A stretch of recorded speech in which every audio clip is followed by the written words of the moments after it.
soon as that semester was over, I set up an independent staff of students that we were not tied to a class.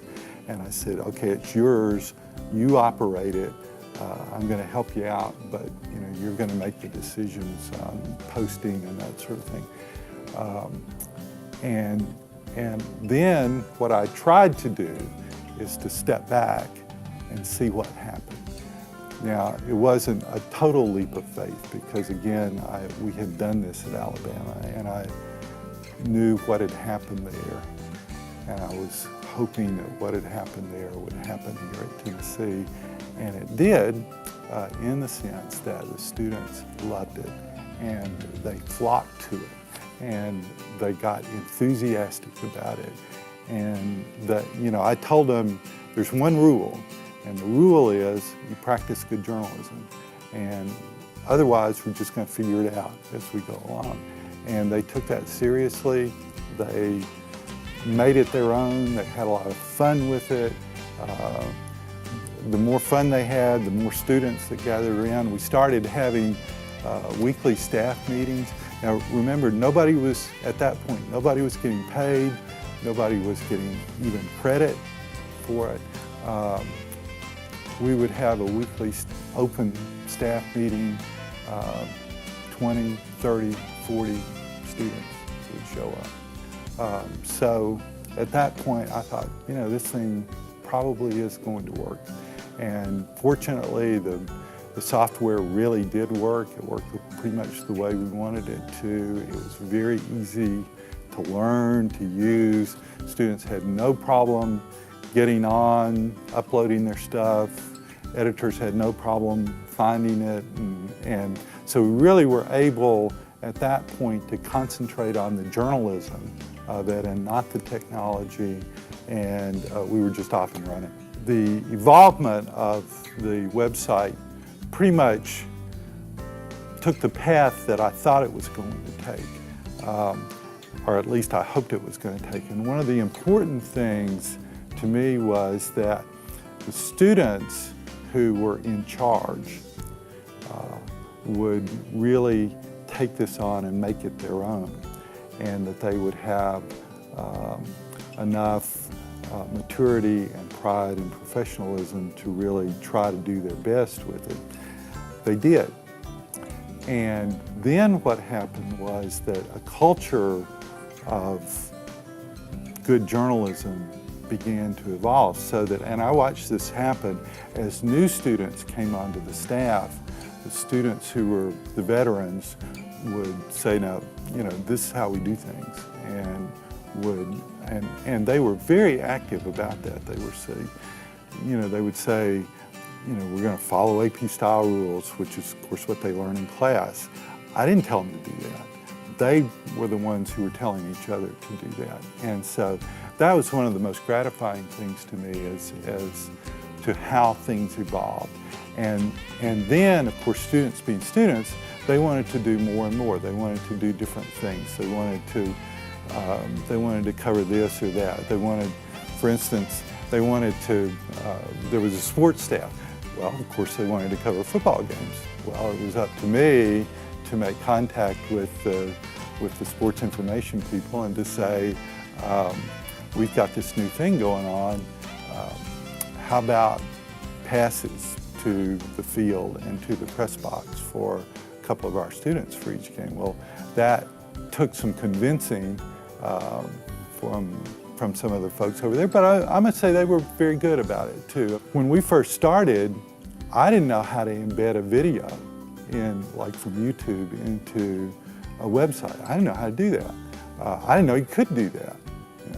I was thinking, well, we need to develop our own video player. Well, one of my students came along early on and said, well, you want video. And I said, well, here's how you do that. And he knew how to take a YouTube video and take the embed code and put it in there.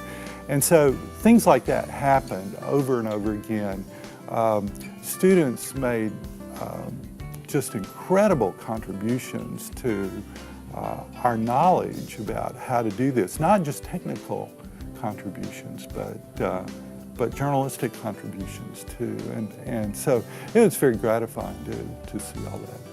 Originally, I got involved with TNJN when I was in my 275 class, which is all about like media history, and you have to do a kind of practicum within it.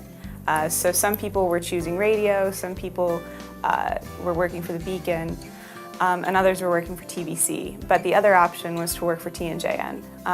And I decided that that's probably the best option for me because it gives you not only video and radio experience, but it will also give you like invaluable experience with the media on the internet, which is something that I think every journalist needs before they leave college. He's pretty hands-off when it comes to the leadership of TNJ, and it's very much student-led. So it gives us all the experience of working in a newsroom, sort of having to deal with those deadlines and making sure that our writers get in their stories on time, because if they don't, it's our fault. So various things like that.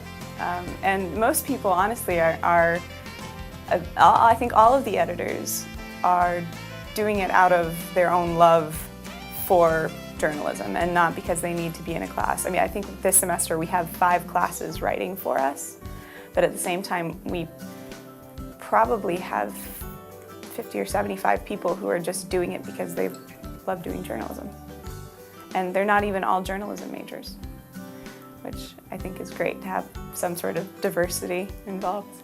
Now that I've had all of this incredible experience with TNJN, I suppose I'm very excited about the prospect of web journalism and the fact that we can do so much with it.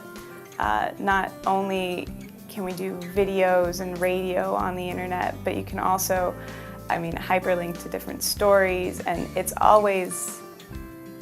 a much richer story if you do it properly on the internet. So I think that that's a lot of what Dr. Stovall tries to teach and tries to show us, that really the world is kind of open if you use the internet in the way that it's meant to be used for journalism. So, and I think there was a great pride factor involved in it. And I told him, I said, this is something brand new, not many places have it. In that sense, you were very fortunate to have this opportunity, and I think it's going to occur elsewhere.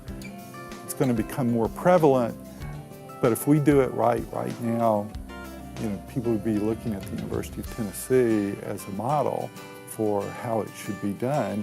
And I told them, I said, you're the founding mothers and founding fathers.